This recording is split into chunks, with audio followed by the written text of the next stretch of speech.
gente. Ana, Beatriz, sejam bem-vindas. Estão me escutando bem?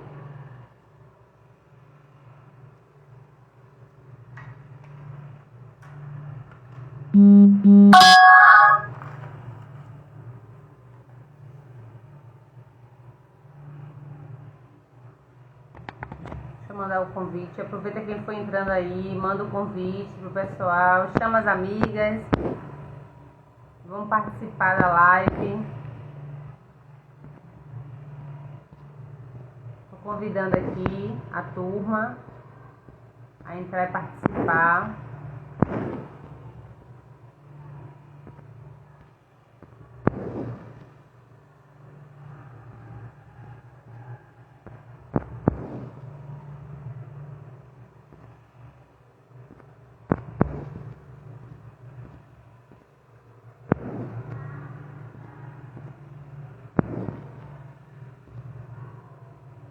Chamar as mamães e papais também aqui.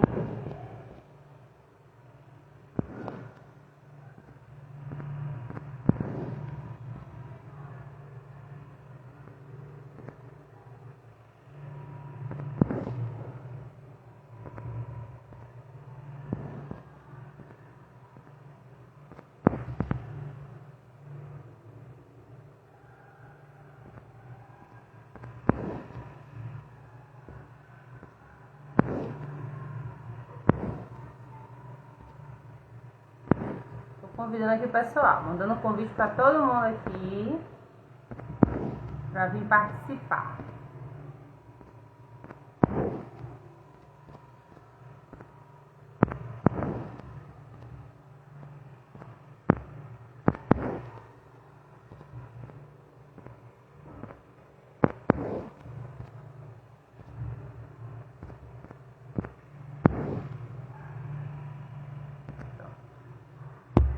Boa noite, pessoal. Tati, Thiago Pina, Merca, Ingra já entrou, Amanda. Boa noite, gente. Sejam todos bem-vindos.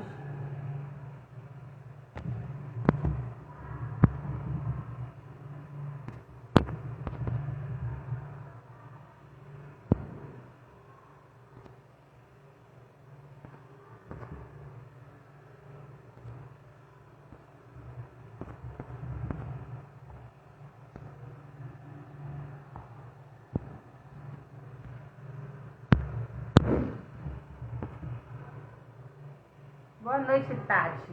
Tudo bem, minha amiga? Prazer ter você aqui. Ingra já tá aqui? Deixa eu ver. Já me mandou. Tá aqui sim. Tô vendo ela. Já te chamo, Ingra. Gente, tudo bem com vocês? Hoje eu trouxe uma live assim, um pouco diferente para algumas pessoas. Algumas já têm muita familiaridade com o tema, já passaram por essa situação.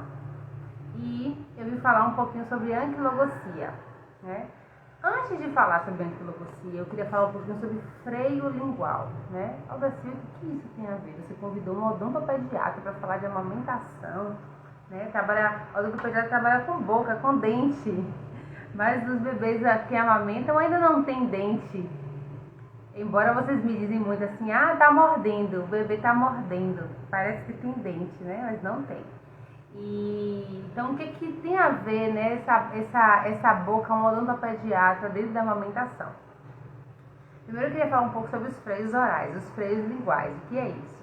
Os freios, essa membrana mucosa que liga o assoalho bucal, que é essa região daqui de baixo da boca, com a língua. Então é o freio de língua. Alguns bebês, eles podem nascer com alteração de freio e tem um freio mais anteriorizado. Então o freio da língua, ao invés de estar no local onde ele tem que estar inserido, ele é inserido mais na ponta da língua.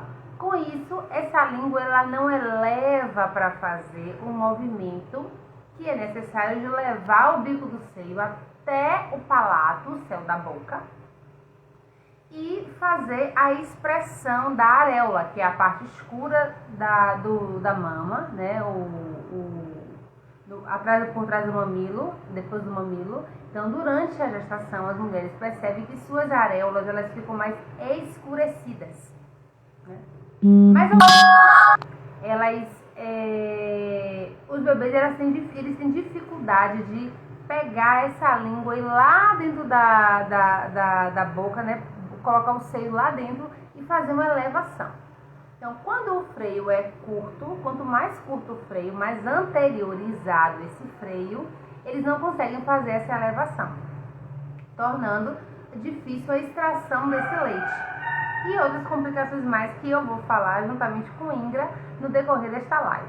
Então, com isso, nós temos alguns tipos de freio. Temos freios também que não são tão anteriorizados, a língua não fica tão presa na ponta, mas ficam presas mais para trás, que são os chamados freios submucosos, né? Que são freios que estão mais posteriores e que muitas vezes, ao olhar, você olha para aquele freio e fala, não tem nada. Eu fui para o pediatra disse que o freio está tudo ok, fiz o teste, está tudo ok, então não tem problema com esse freio. Então a gente precisa ter um olhar mais atento para os freios, porque freios impactam muito na amamentação, tá? Eu agora vou chamar a Ingra para a gente entrar propriamente dita no tema de hoje, que é a anquilogocia. Eu quero que ela explique melhor o que é a anquilogocia, que para alguns é um tema novo, nunca ouviu falar, tá? Boa noite, Anne, seja muito bem-vinda. Vou chamar a nossa diva aqui, Ana Amélia, seja bem-vinda.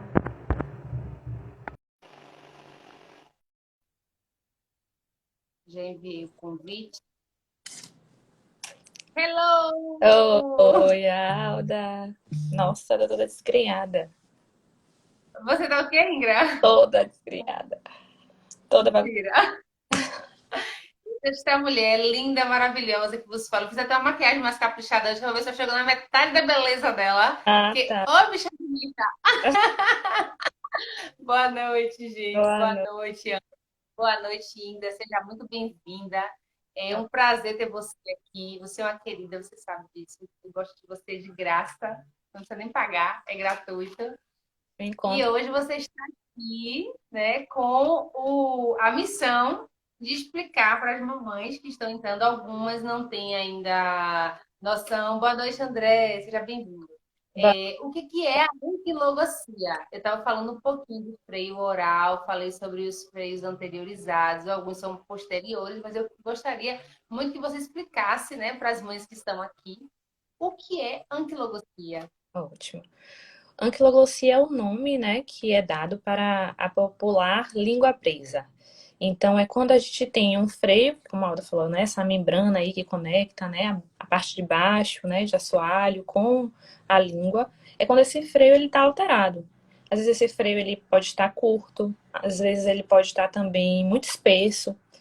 Porque apesar da gente ter hoje alguns protocolos de avaliação, né, isso hoje é bem complexo, não é uma avaliação tão simples, né? Então, existem alguns casos, e aí é o que a Alda falou, onde alguns freios, eles passam muito fácil, né? E, inclusive, são subdiagnosticados, que é o freio que a gente chama de submucoso, que é um freio que não é tão visível, ele precisa de uma manobra específica para ser visualizada. Então, a anquiloglossia, ela vai ocorrer quando a gente tiver uma limitação do movimento da língua causada pelo freio lingual.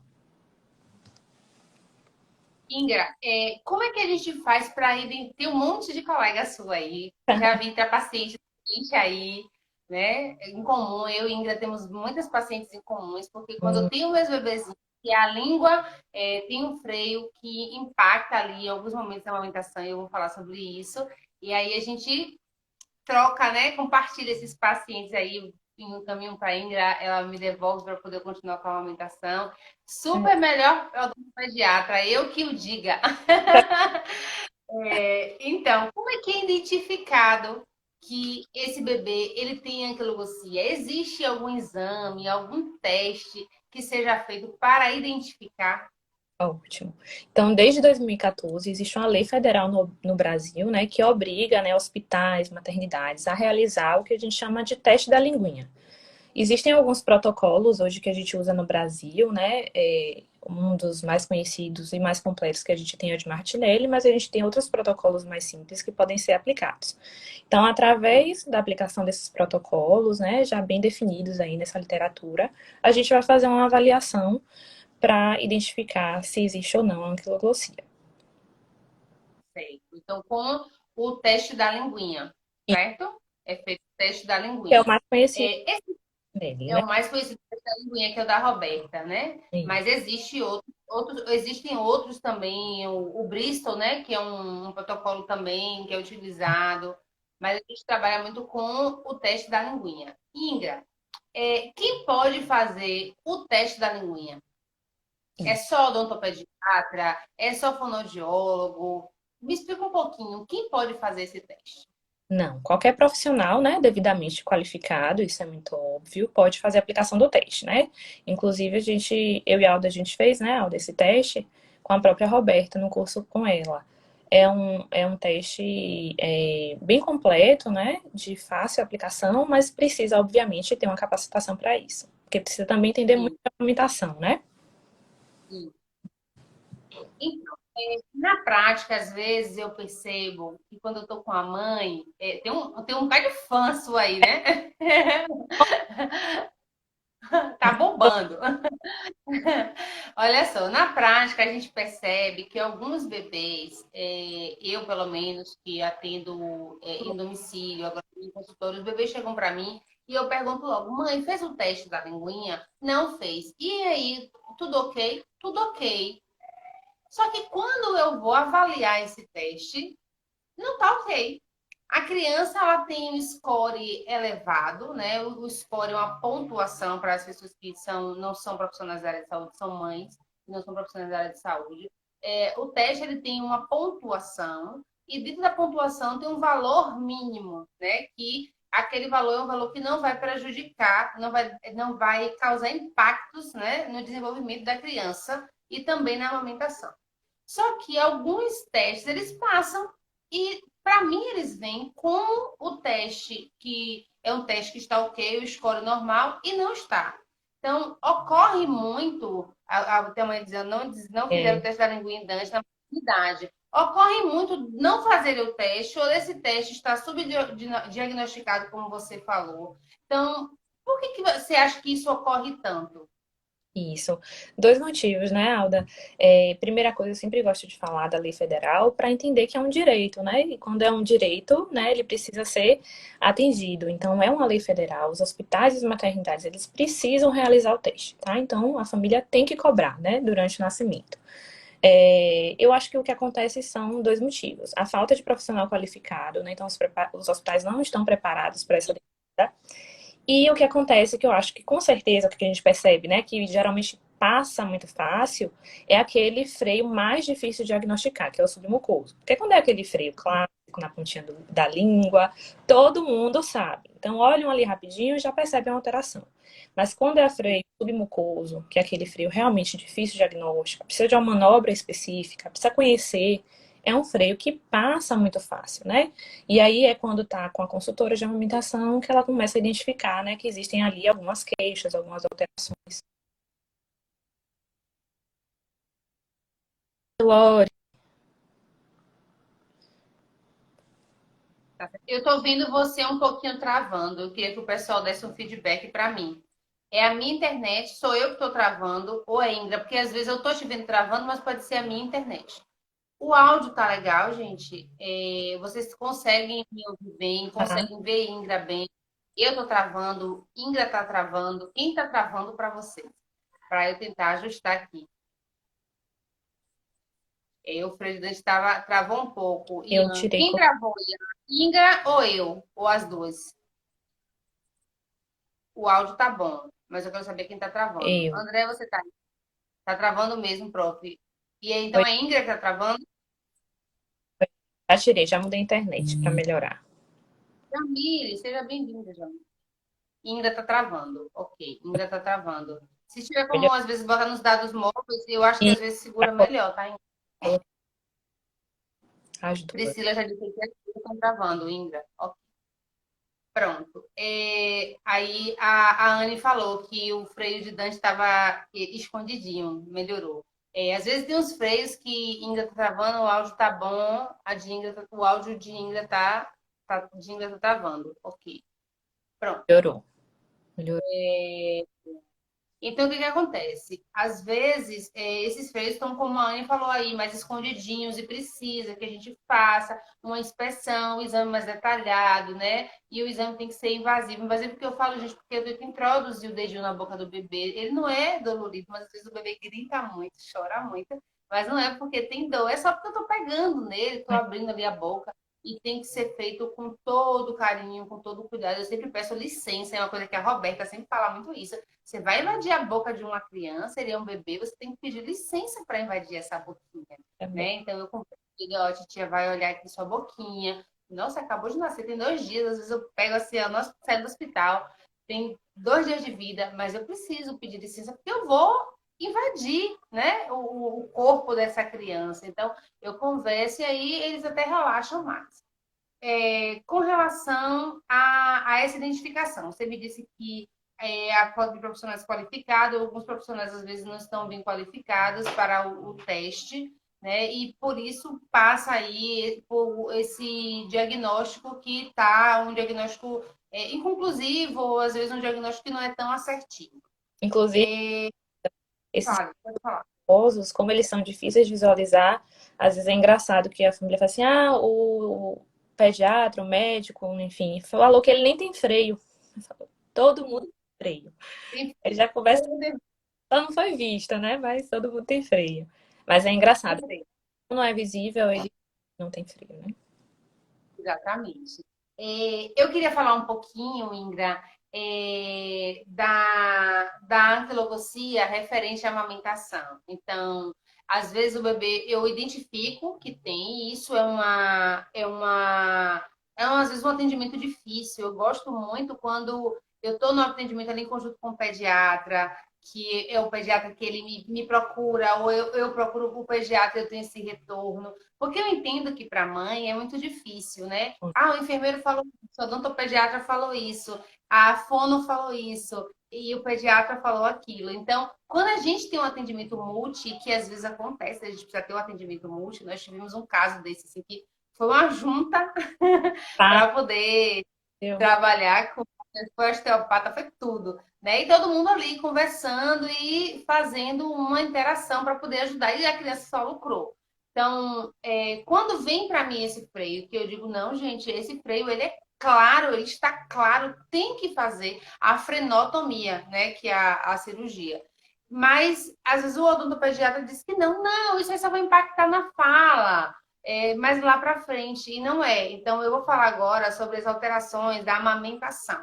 Não é só a fala, tá? Principalmente, quem vai sofrer com essa língua desse bebê presa? A dona do peito, que está amamentando. Porque o peito fere. E ainda tem uma característica muito peculiar, que é aquela destruição tecidual no meio, no centro do seio. Parece que tem assim, entrou uma cabeça de alfinete. Fica às vezes um buraco com destruição mesmo celular. E a mãe, ela não consegue amamentar. Então, vamos aqui desconstruir essa coisa de que a mãe é guerreira, que eu dou o peito até não aguentar mais, eu dou sangrando, eu mordo a toalha, eu aperto um pedaço de alguma coisa. Esqueçam isso. Não normalizem dor, tá? Não é para doer. É Você pra... pode sentir um pouquinho de desconforto no início, principalmente aquelas mães que têm um mamilo mais invertido, porque era um mamilo para dentro, invaginado, como a gente chama na área de saúde.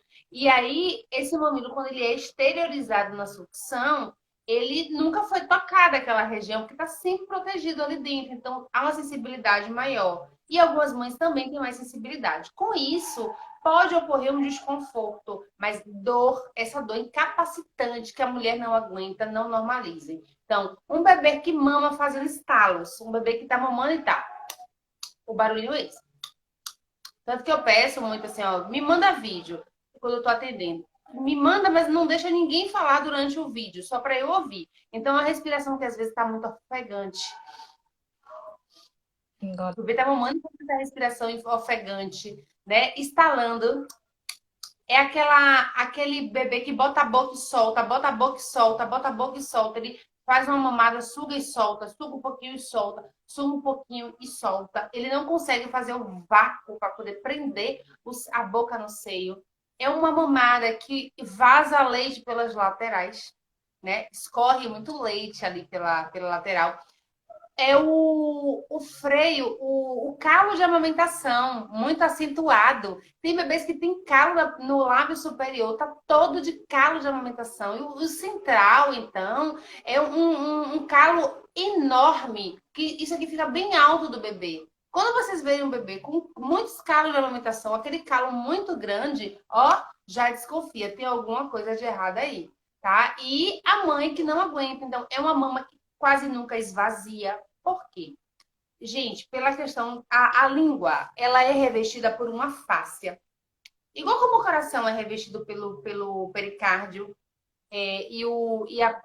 o pulmão, a pleura, a língua também. E essa fáscia, ela vai desde a língua até o umbigo. Então, tem um movimento chamado tensigridade, que quando a gente eleva a língua, quem tem a língua presa, a língua eleva. E aí, essa parte ela é repuxada. É como se você corresse e alguém te puxasse. Você corre e alguém te puxa. Então, quando a língua ela não é tão para frente, o bebê ele consegue fazer presa na frente, ela na ponta, ele consegue fazer algumas adaptações e ele consegue amamentar. Mas é aquela coisa, eu sempre dou essa explicação. Eu claudico, eu manco de uma perna, Ingra não. Vamos fazer uma corrida até o final da rua, Ingra? Bora. E deu empate. Eu cheguei, ela chegou. Ela chega plena. Eu chego cansada, porque a minha necessidade do esforço é maior do que a dela. Então, esse bebê é um bebê que essa região aqui fica toda tensa a musculatura. É um bebê que ele fica com a mão o tempo todo assim. É um bebê, isso, é um bebê que o pescoço dele tende a ficar só para um lado, o bebê só dorme com o pescoço para um lado, né? Ele pode ter o torcicolo congênito, mas ele também pode ter essa tensão. Então, essa região aqui, ó, toda a musculatura dele está sendo trabalhada sem necessidade. E são mamadas cansadas. Então, se você tem um bebê que ele vai muito para o peito e ele mama pouco, e toda hora ele tá no peito mamando, toda hora ele quer comer, toda hora ele mama, muitos gases, porque ele mamar, gente, é um sistema vácuo fechado, não entra ar e por isso não sai ar. E eu sempre falo que bebê arrotando ou não 10 minutos é cama, é berço, porque não entrou ar, a mamada quando ela é bem feita, ela não deve entrar ar. Se tá entrando ar, o bebê tá rotando muito, é porque tá entrando ar. Então, tem alguma coisa para ver. Questões de refluxo também, porque já vai mexer na parte gástrica, porque toda a estrutura dele está tensa. E essa criança é uma criança que ela não relaxa nunca. Isso aqui dele tá tudo tenso. Então, a mamar não é só a língua lá na fala, gente. Já começa pela amamentação. Esse bebê, ele não tem uma boa amplitude, uma boa abertura de boca, porque se essa região da língua dele está presa, ele não consegue soltar, né? A ATM muito comprimida, muito travada. Ele tem um padrão mastigador que a gente chama. E é um bebê que vai mamando e parece que ele está com um pedaço de carne na boca. Você percebe pela lateral, vê um movimento de, ó. Ele mama assim, ó. E a mãe relata, né? Ele morde meu mamilo.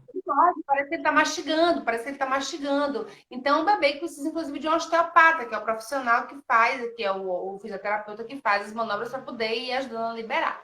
Só que o que eu quero que vocês prestem bem atenção é que a queixa da mãe é o seguinte, ele não dorme nunca. Por que ele não dorme nunca? Vamos pensar quando a gente chega do trabalho. A gente chega muito cansado, tá com muita fome, com muito sono. Aí tem fome, sono e o banho para tomar. Pois eu acho que todo mundo toma banho para dormir, né? O que a gente faz? A gente faz o quê? A gente entra no banheiro, toma aquele banho rápido, abre a geladeira, procura a coisa mais rápida que tem, bota na boca e cai na cama. É exatamente o que ele faz. É uma comida dificultada, é uma comida difícil. Então ele come um pouquinho, a glicemia dele eleva, ele cansa, aí ele dorme. Só que a barriga dele não encheu. Ele vai dormir 20 minutos, 15 minutos, daqui a pouco ele acorda porque ele ainda tá com fome, para botar um pouco mais de glicose. E nisso ele começa a ciranda o dia inteiro e não dorme a casa inteira. Então não é só o piquezinho que pode esperar porque vai influenciar na fala. Já começa desde a amamentação. Como essa mãe está mamando e esse peito também nunca é esvaziado, que o cérebro entende? Porque o cérebro é feito para você recebe comandos o dia inteiro. Bom, se esse bebê mama pouco, essa mãe não precisa tanto leite. Então, eu vou começar a mandar pouco leite para essa mãe. A produção aí cai.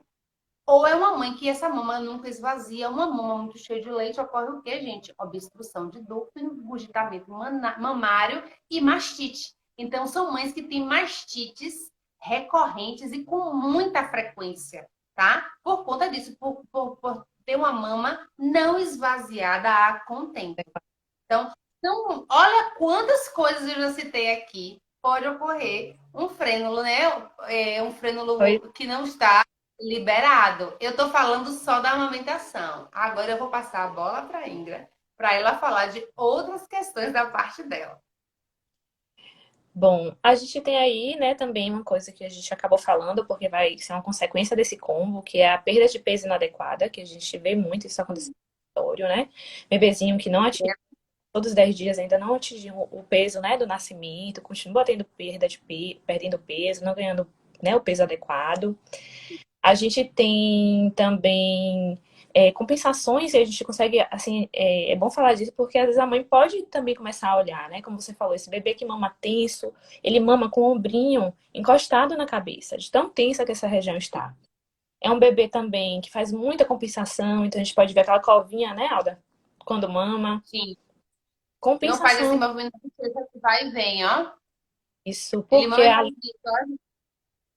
isso, bem esse movimento de covinha, que são compensações. O próprio calo é um sinal de uma compensação, né? A gente pode ter como apresentação sugestiva também de anquiloglossia, aquele mamilo que sai em formato de batom. Você me falou, assim, pensando sobre isso, eu começo a pensar sobre vários casos. Teve um que me marcou, que foi uma mãe com uma bebezinha de 11 meses e que ainda estava, a bebê com 11 meses e ela com ferida na mama, mama ainda machucada. Eu falei, gente, e o pediatra disse que era normal. Gente, sente, como a Alda falou, né? Sentir dor não é normal. A gente tem aquele período inicial da adaptação, mas isso é completamente fora do padrão. Obviamente, né? Foi uma paciente que não foi avaliada na maternidade, era um paciente do interior, então também não tinha facilidade, não teve consultora de alimentação, enfim. Mas a sorte, e olha o que é a informação, né?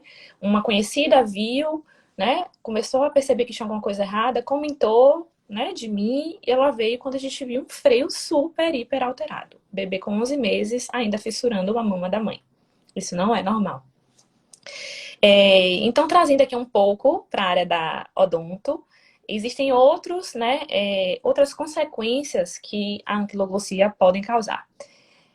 Existem alguns estudos, né, que falam sobre associação da língua presa com uma apneia obstrutiva do sono, né, que seria aqueles momentos de restrição da respiração durante o sono. A gente sabe que a língua, ela é essencial no desenvolvimento da nossa arcada, dos nossos ossos, né, da face. Então, inclusive uma dica para as mamães, né?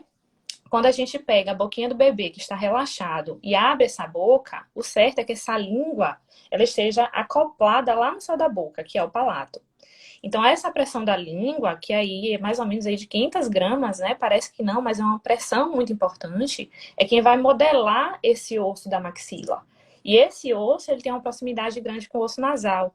Então, se eu tenho uma língua, ok, no céu da boca, né?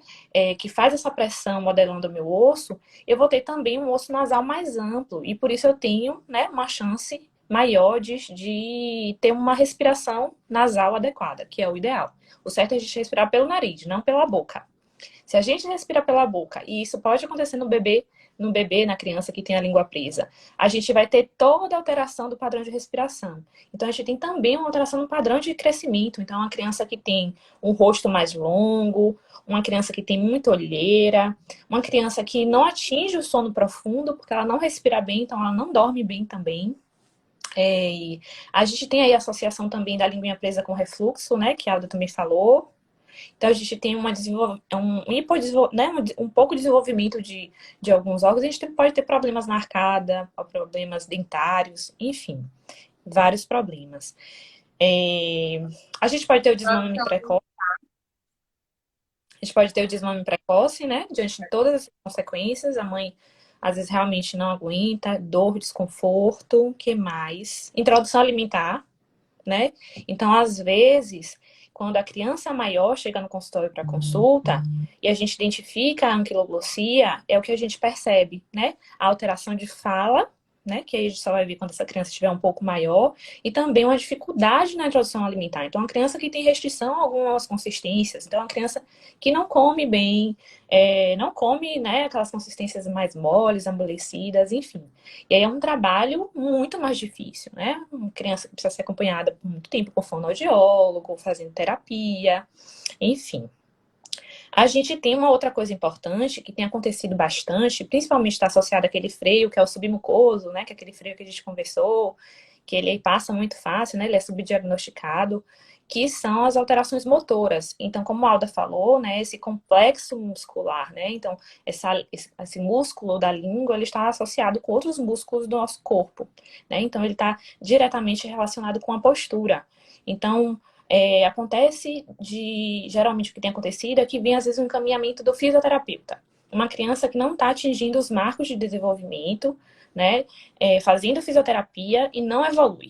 E aí, quando a gente avalia, é o freio que está impactando, é o freio que está travando, né, essa criança. A gente tem até um caso, né, Alden, comum, de uma criança que foi assim, que ela fluiu bem com a amamentação, né, ficou bem, e por volta ali dos 3 meses, não foi? Aquele caso? Ela tinha mais, ela já tinha mais. Ela Tinha tinha mais. mais, ela tinha quatro. Uns quatro, 4 meses. 4 meses, 4 meses. ela não evoluía, então ela não conseguia engatear, não fazia, não, ela não fazia o gatinho Gatinho e tava super irritada. Era uma criança super irritada porque ela é muito à frente, né, do tempo do dela. tempo. Ela tem um desenvolvimento absurdo, assim, uma coisa espantosa. E aí ela não conseguia rolar. E ela entrou no salto, e é muito importante. Hoje a gente sabe que tá muito na moda essa coisa do salto e tal. A mãe até falou assim: Ah, ah, eu prefiro nem saber a data para não ficar tensa com isso. Não é saber você deu, porque você tá travando, para não se sei se é só pra mim. de uma travada. Tá me ouvindo?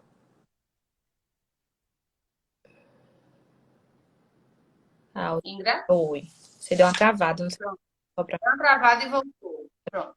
E aí, você tem os saltos, que são as novas aquisições de tempo em tempo, tem os marcos ali específicos. E a mãe era muito atenta e começou a perceber que ela não fazia algumas coisas, ela não conseguia rolar.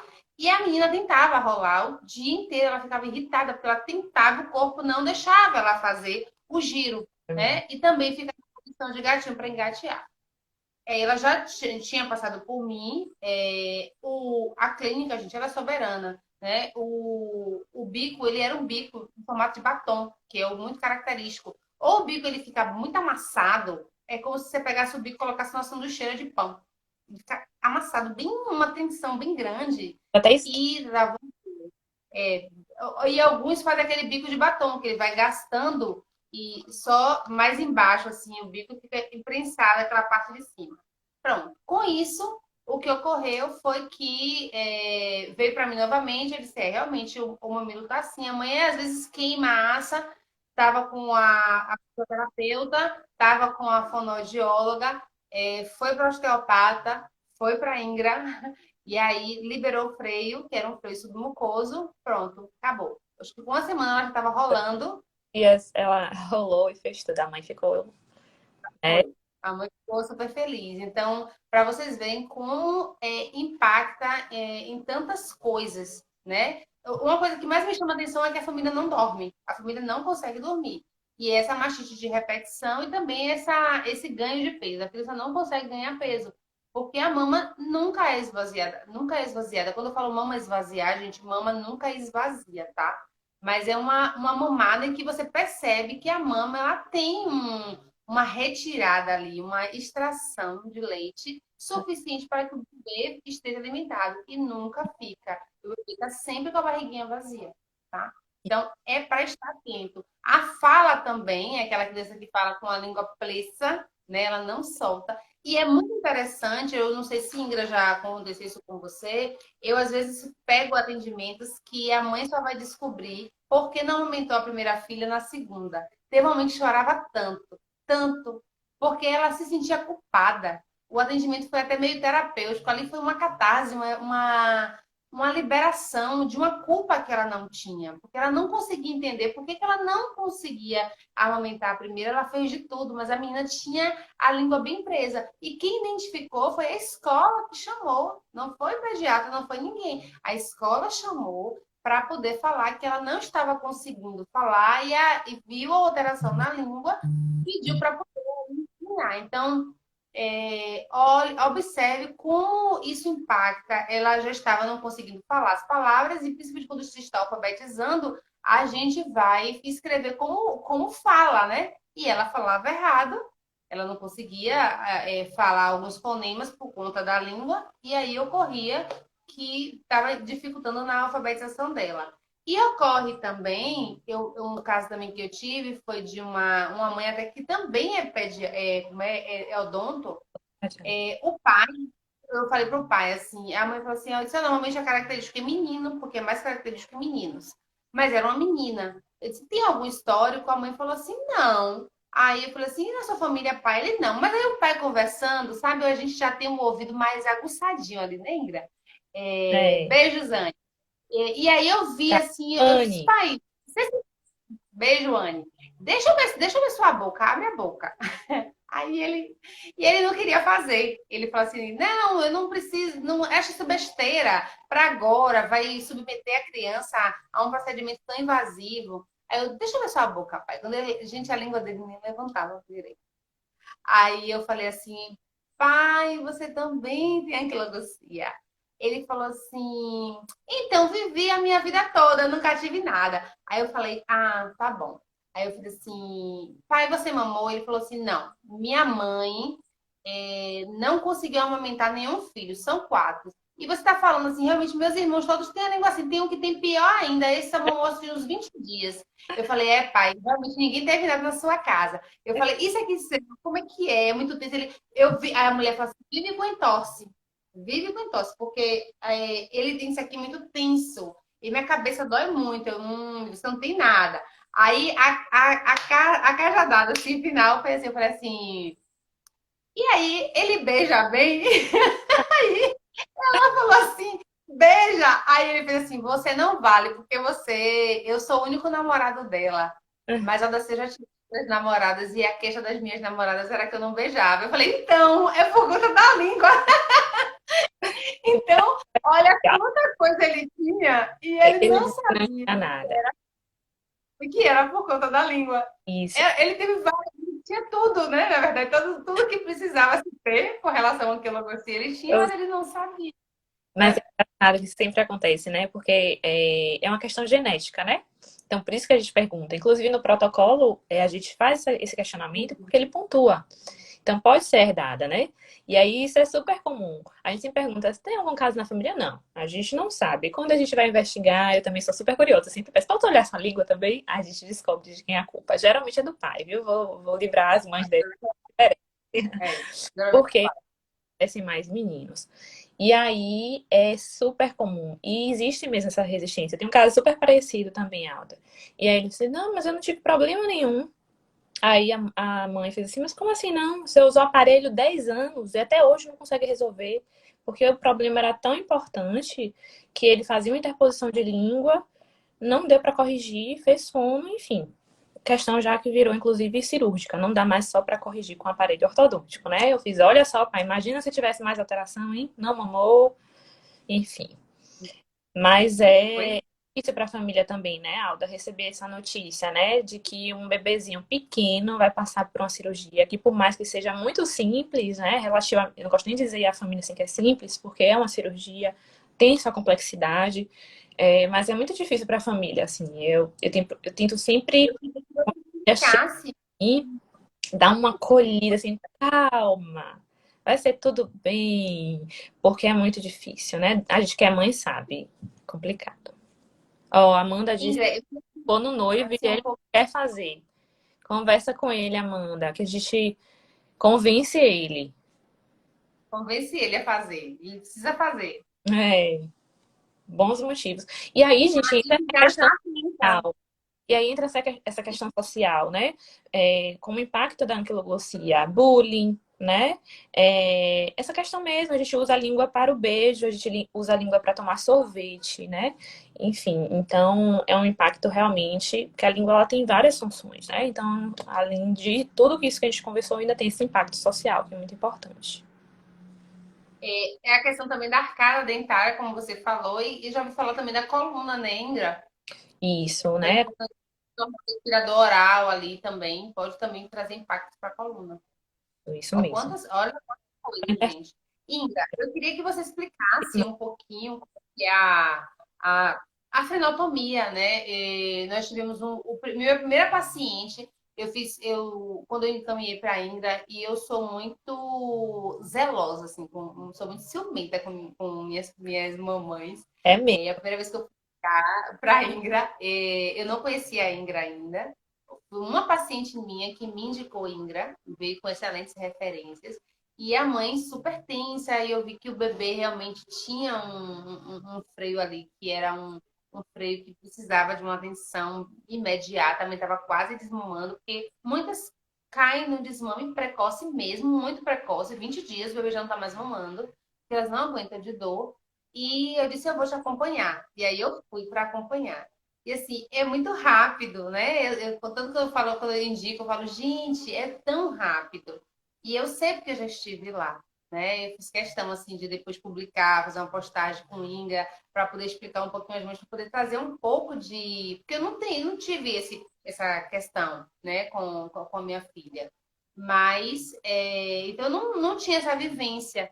E eu quis ali entender um pouco como é que isso ocorre, conhecer Ingra, né? Que eu ia entregar ali meu pacientinho tão pequenininho. Eu fui lá para poder acompanhar. E realmente é muito, muito rápido. Mas eu queria que você falasse para as mães que estão precisando passar por esse procedimento e explicar como é que ocorre para elas entenderem, né, e até se acalmarem.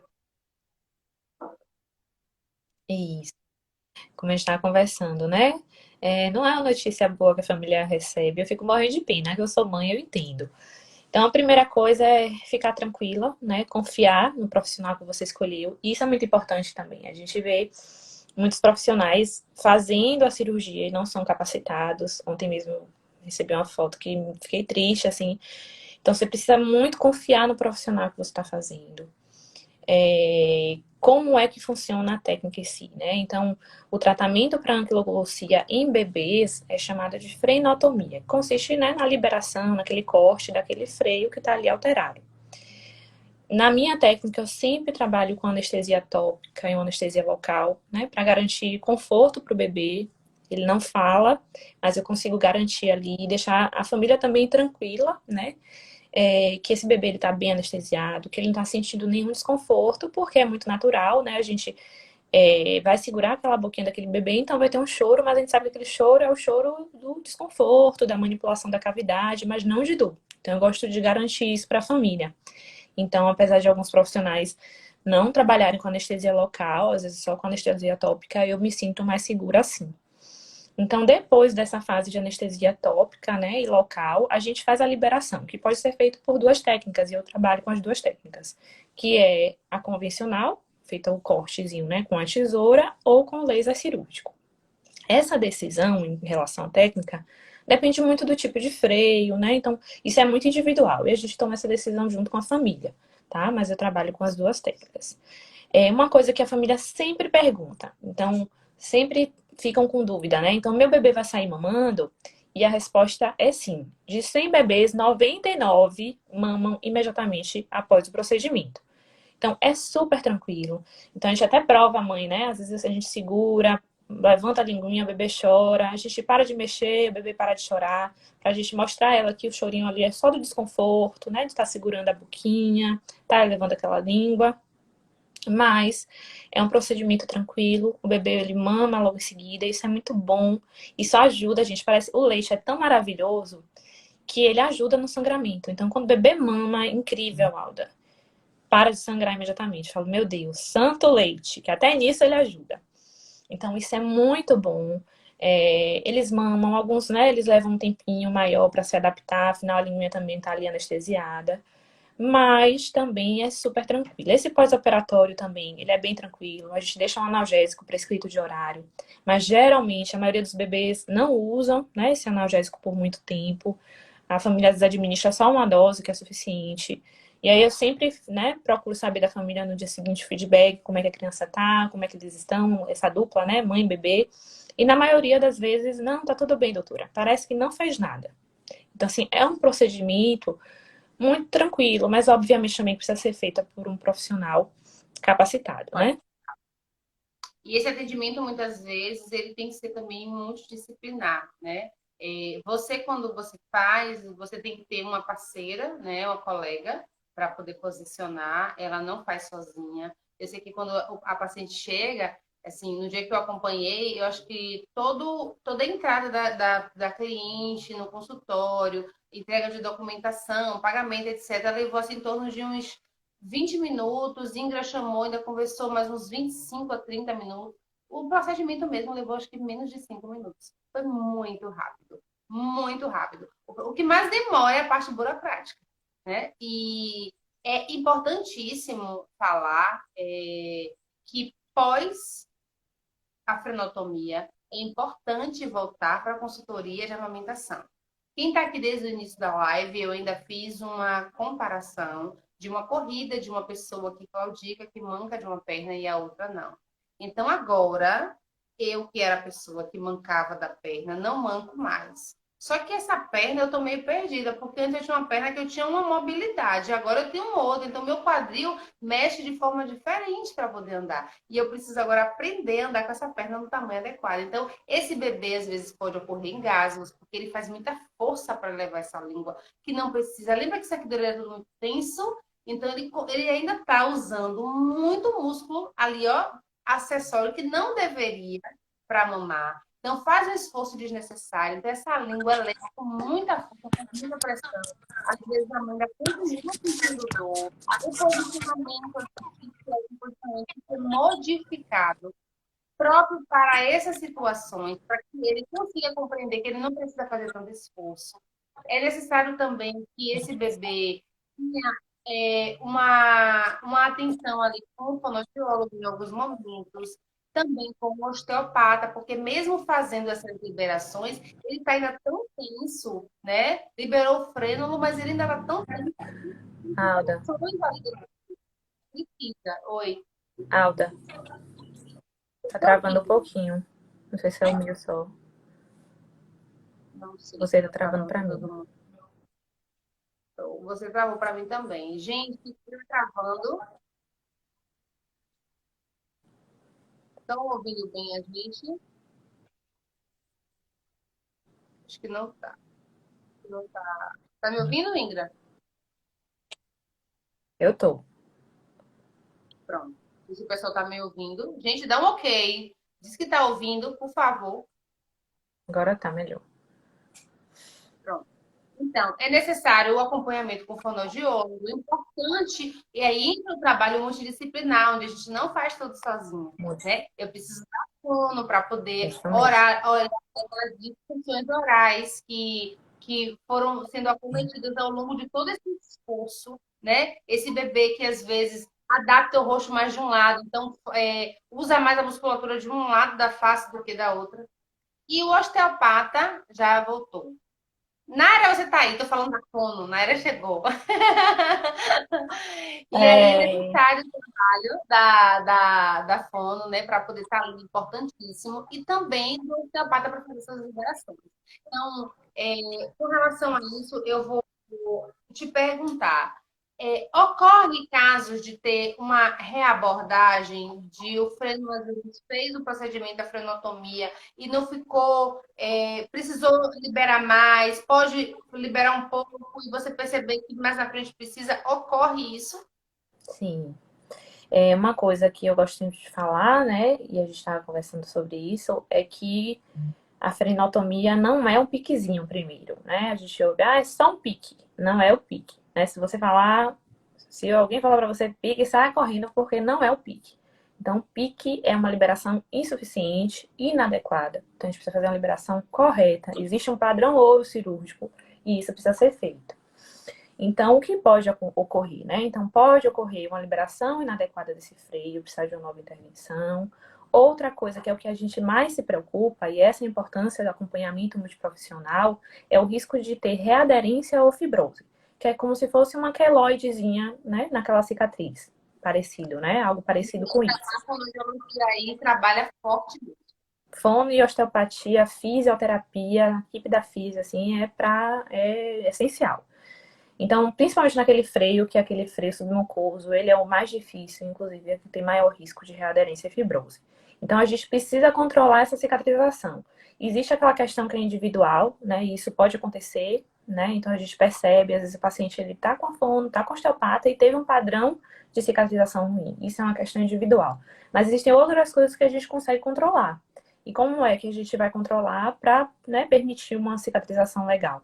Então, evitar o uso de bicos artificiais. Então, durante esse período de cicatrização aí de mais ou menos 30 dias, está proibido bicos artificiais. Então, não pode chupeta, não pode mamadeira. Por que que não pode? Porque todo, né, o bico artificial, ele abaixa a língua.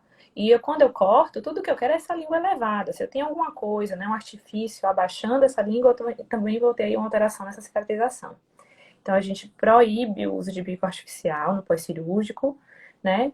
A importância do acompanhamento com a fono, né? Então, existem uma linha da fono, né, que trabalha com alguns exercícios no pós-cirúrgico e eu gosto bastante. E do osteopatia, quando também é necessário, tá? Do osteopata, fisioterapeuta, quando é necessário. E se houver a necessidade de reabordagem, sim, né? A gente faz essa reabordagem. É importante você falar realmente da questão dos bicos artificiais, porque principalmente o bebê, gente, eu sempre falo isso. É, marcou para Ingra, e às vezes Ingra não tem agenda, eu sempre falo, ó, já marcou para Ingra, já faz. Tem minha paciente que ela sabe que é tudo para ontem. É, É tudo para ontem. E aí eu ligo para ela, Ingra, é para ontem, você sabe, né? Ela já sim, mas aí a colega não tem agenda hoje comigo. Isso não ocorre, gente. Enquanto isso está se resolvendo, eu estou tentando posições para que essa criança mame e faça um esvaziamento com menos esforço da mama e se alimente, sofra menos, durma melhor e essa família também, até chegar o momento de fazer a frenotomia, ou de passar para, de estar passando pela fono para ver se a fono identifica se realmente vai precisar da frenotomia ou não, para depois ir para a Ingra. Aí, nesse meio termo, ocorre o quê? A chupeta, a mamadeira, o bico artificial, o bico de silicone. Gente, acabou. Eu não consigo fazer muita coisa, porque é nadar contra a maré. Eu tô ali ajeitando, tô no atendimento multidisciplinar, tá eu, tá a fono, tá marcando para Ingra. E eu tô tentando fazer com que essa língua, que naturalmente ela não se eleva, e aí a mãe está usando um bico artificial que vai fazer justamente com que essa língua se torne mais baixa mesmo. Então, o bebê, até por uma questão de neuroplasticidade, ele não tem ainda a compreensão de que agora, para este bico, eu elevo a língua até aqui. Para este bico, a minha língua leva um pouco mais. Aí ainda tem a dificuldade, às vezes, do comer, e a mãe também tenta outras formas de dar, como o copinho, como a colher dosadora, que é menos pior, mas também é uma forma diferente de comer. Aí dá uma colher dosadora, dá um copinho, bota na mama, várias posições para ele mamar, onde ele não está conseguindo nem se ajustar, porque ele está fazendo compensações e tentando se equilibrar ali na. Então, vai mudando, botando uma hora de um jeito, outra hora de outro. Essa criança não consegue, é muita informação para ela. O cérebro dela não tem esse desenvolvimento para cada hora vir uma informação diferente. E ainda os bicos artificiais. Então, isso dificulta muito a gente, sabe? trabalho. Enquanto nós estamos ali tentando ajustar esse atendimento, essa mamada, e vindo tantas outras coisas para dificultar, certo? Ingra, tem o frênulo também, né? O labial também, né? Que às vezes também, esse aqui anterior, que às vezes também ocorre de criança que não quer fazer bem esse vedamento por conta desse freio. É Esse um é, bem mais difícil, esse é polêmico. mas ocorre também. Esse é mais polêmico. A gente sabe que a língua, ela é o ator principal da amamentação. Precisa estar tudo ok para, né, com a língua para a amamentação fluir. Esse freio que a gente chama de freio labial, já é um pouquinho diferente. Então, ainda falta alguns estudos para relacionar, mas existe sim alguns casos que fogem completamente do padrão de normalidade. Eu tive um tipo de freio, né, que realmente era muito alterado, era muito fora do padrão, mas ele tinha a língua presa, então resolveu com a língua presa e a gente resolveu ir acompanhando esse freio. Porque diferente do freio da língua, e às vezes a gente ouve isso, né, o médico fala, vai alongar. Inclusive, infelizmente, às vezes até de profissional, a gente já ouve, né? Vamos fazer exercício para o freio da língua alongar. Freio lingual não alonga, não muda de posição, tá, gente?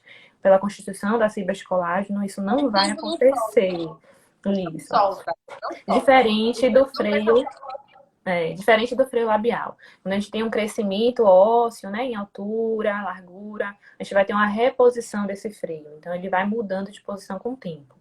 E o lábio, ele é importante na amamentação, ele precisa dessa vedação, mas a língua é realmente o ator principal. Então, quem preocupa. Então, assim, realmente existem alguns casos, né, Alda, mas são muito individuais, né?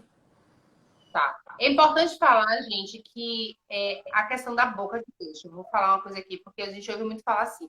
Ah, mas Tem que ter. o pediatra passou aqui, a doutora já passou aqui, todos os médicos passaram aqui, todo mundo passou aqui, a técnica, a enfermeira, tá fazendo a boca de peixinho. Então, a boca tá para fora, um pouquinho de Angelina Jolie, tá tudo certo. A questão não é fora, tá tudo lindo, é lá dentro. Tem que Isso. ser olhado. E às vezes a criança lá dentro do hospital, ninguém olha, não abre a boca da criança para poder avaliar. E aí agora eu vou para umas provocações aqui. Isso. Você acha que a gente tem só um minuto?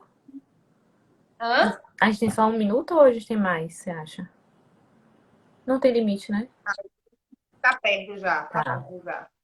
vamos lá, então. Ingra, muito se fala, eu já ouvi muito isso, né? Você também deve ter ouvido, que a amamentação é coisa de pobre, né?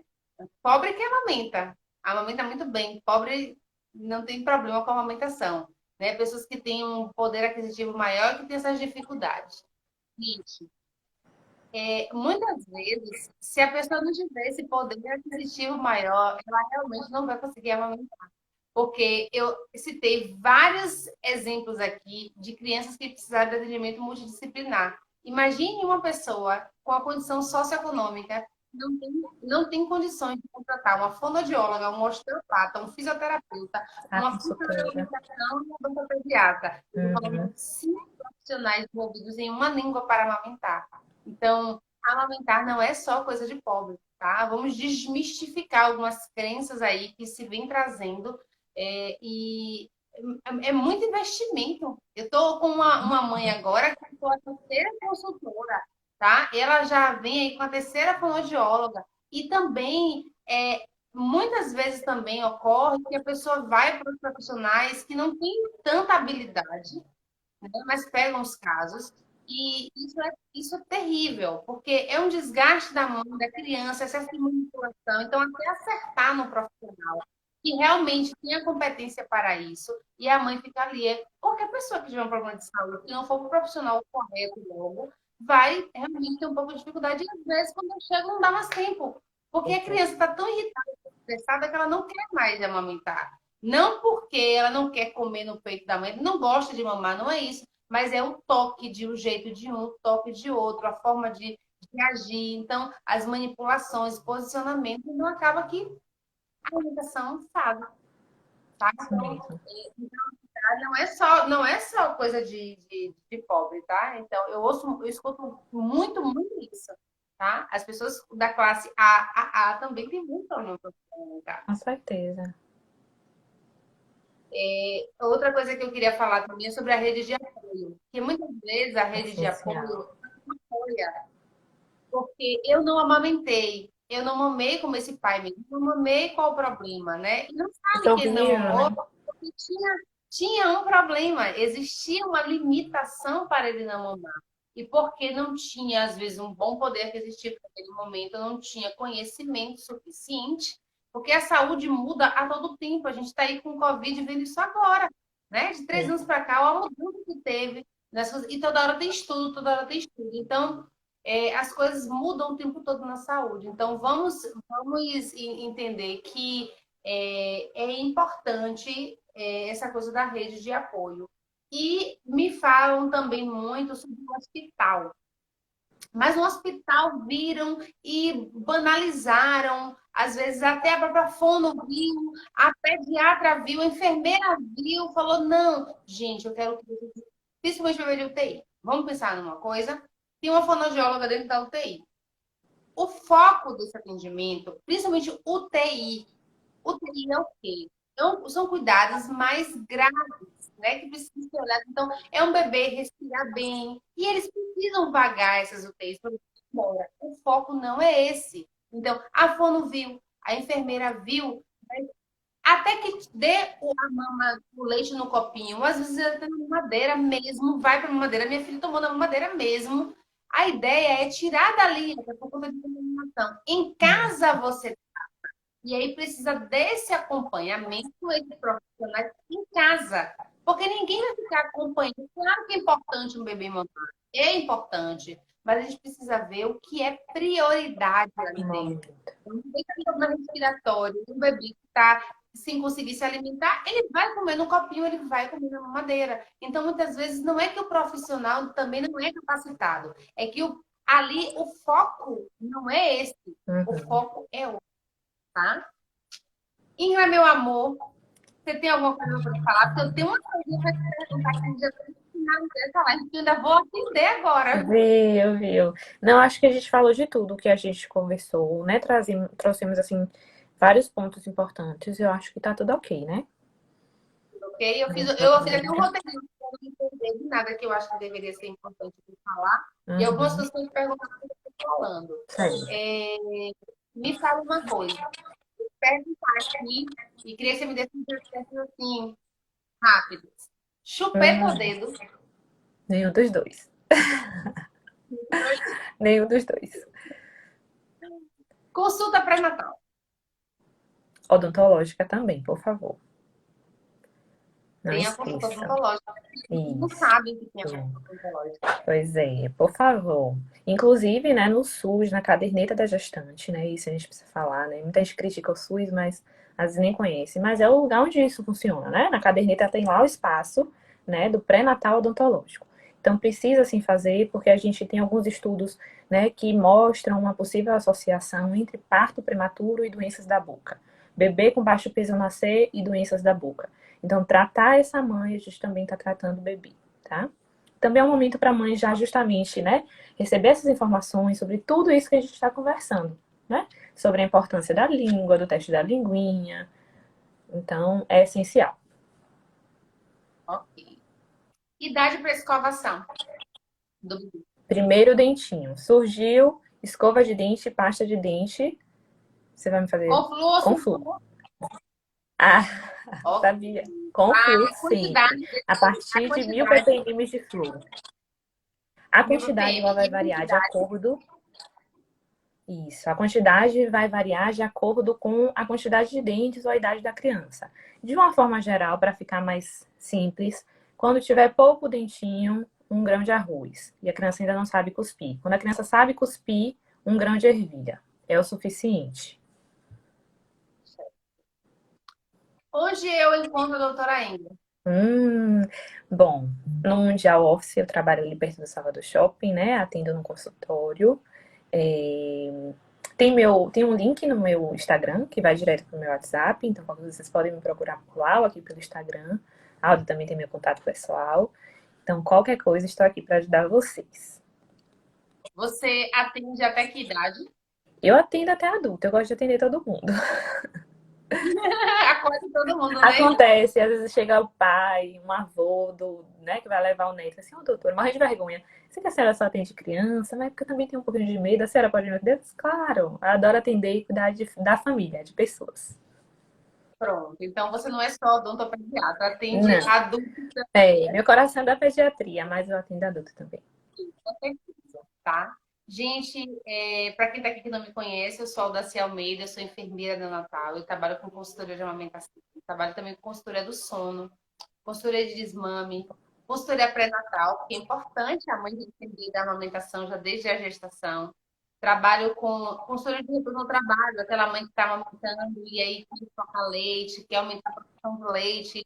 não sabe muito bem o que vai fazer com esse leite, como ofertar, né? Trabalho com aromaterapia, com barras de água. Então, você é um suporte para os meus atendimentos. Às vezes as bebês, as mães estão meio agitadas, meio perdidas, e eu vou trabalhando nesse sentido de acalmar, tá? Meu atendimento é domiciliar online e eu também atendo na Clínica Piccolo, tem um consultório lá. Então, quem quiser me contratar, pode ter contato com a Piccolo ou comigo mesmo com o link na bio para fazer o agendamento, tá? Ingra, foi um prazer te ter aqui, Muito enorme. obrigada. Gente, muito obrigada por ter ficado aqui até o final. Me perguntaram aí se a live vai ficar salva. Eu vou salvar a live e enviar para o meu canal do YouTube. Ai, Não vou fazer maravilhoso. isso porque eu estou indo, estou com o canal no Atender. YouTube. Eu não vou enviar agora porque eu estou saindo agora para um atendimento urgente, né, de emergência. A mãe só está esperando terminar essa live. E eu vou para lá, mas vou salvar. O meu canal é o mesmo nome da consultoria, Consultoria Materna da Cia Almeida. Podem colocar assim no YouTube que vocês acham, e lá estará disponibilizada a live no meio da semana. Mas eu vou sinalizar no meu IG no decorrer da semana, e aí eu peço para a Ingra também sinalizar, Ai, tá? Quem quiser receber a live, encaminhar, é importante. Eu sei que tem muita informação útil aqui para muitas sim. mães. Foi quase Eu consegui salvar muita um amamentação combo. nessa live. É, foi ótimo, amei. E amei esse bate-papo aí do final. Também. Muito obrigada, viu? Obrigada, Muito gente, obrigada. pela presença de todos. Obrigada, gente, pela presença de todos aqui. Um beijo. Boa noite para você. Tchau, Dinha. Beijo. Tchau.